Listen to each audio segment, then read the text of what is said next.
بسم اللہ الرحمن الرحیم۔ السلام علیکم دوستوں، بہنوں، بھائیوں، بزرگوں۔ آج ہم ایک عجیب و غریب سوال کا جواب دے رہے ہیں قرآن اور حدیث کی روشنی میں۔ جیسا کہ آپ نے بھی اکثر social media website HAARP sites پر high frequency active auroral research program کے بارے میں پڑھا ہوگا، جس کا مطلب ہے کہ یہ کہ اب انسان اس ٹیکنالوجی کے ذریعے زلزلے اور سونامی پیدا کرنے کے قابل ہے۔ تو سوال یہ ہے کہ کیا اس منصوبے میں ایمان لانا اللہ کے ساتھ شرک میں شمار ہوتا ہے؟ تو دوستو، اگر کوئی مسلمان یہ عقیدہ رکھتا ہے کہ ممکن ہے کہ بعض انسان بعض تجربات کی بنیاد پر زلزلے وغیرہ کا باعث بنے، تو محض یہ خیال کرنا بھی شرک کی طرف اشارہ نہیں ہے، کیونکہ اللہ تعالیٰ نے اس کائنات کو چلایا ہے قدرتی قوانین کے مطابق، جس سے آگے نہیں جا سکتا۔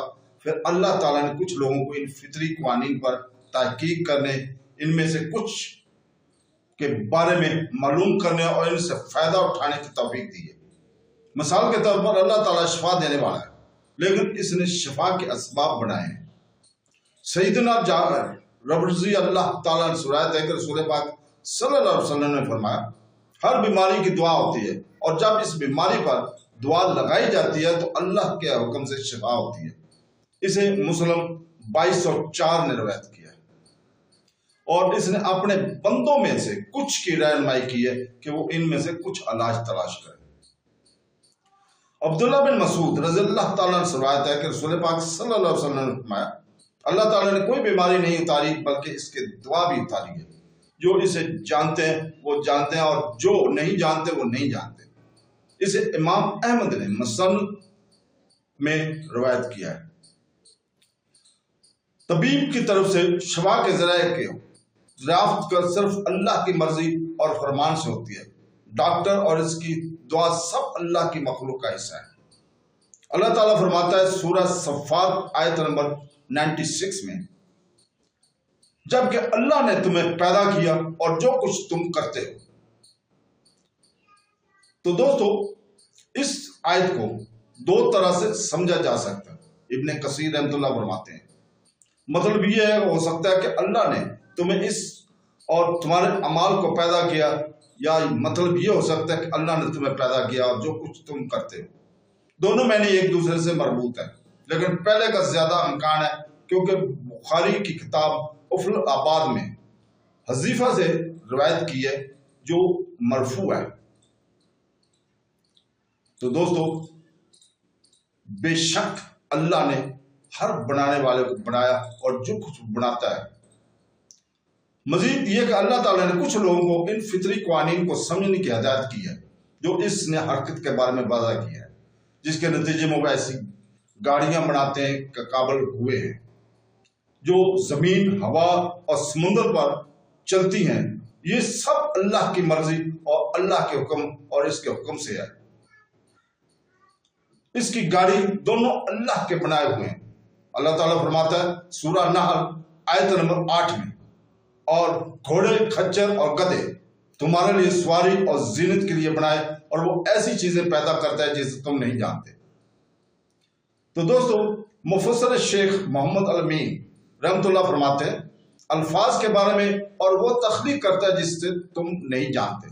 اس آیت میں اللہ تعالیٰ نے فرمایا کہ وہ ایسی چیزیں پیدا کرتا ہے اور پیدا کرے گا جن سے پہلے خطاب کرنے والے اس وقت نہیں جانتے تھے۔ جب یہ آیت نازل ہوئی اور اس نے یہ بیان نہیں کیا کہ وہ کیا پیدا کرے گا، بلکہ اس نے وہ جو کہا اس میں سے کسی کی وضاحت نہیں کی، لیکن حقیقت یہ ہے کہ اس کا ذکر لوگوں کے پہاڑوں کی فراہمی کے اس نعمت کی یاد دلانے کے تناظر میں کیا گیا۔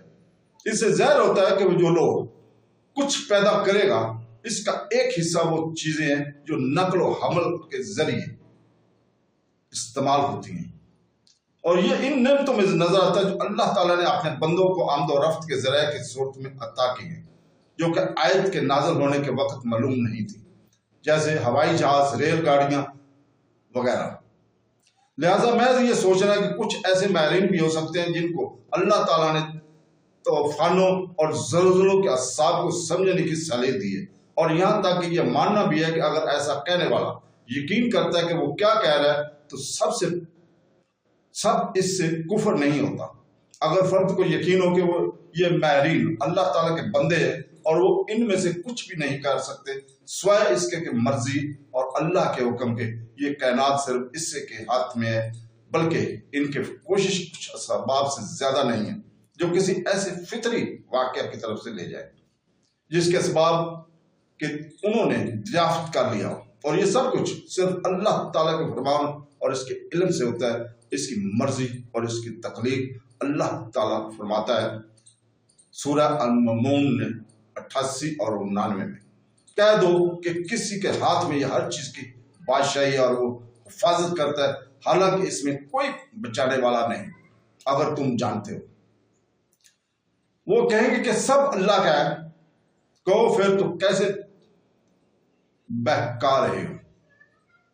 تو دوستو، تاہم آپ کو اس میں سے کسی کے بارے میں مبالغہ آرائی نہیں کرنی چاہیے۔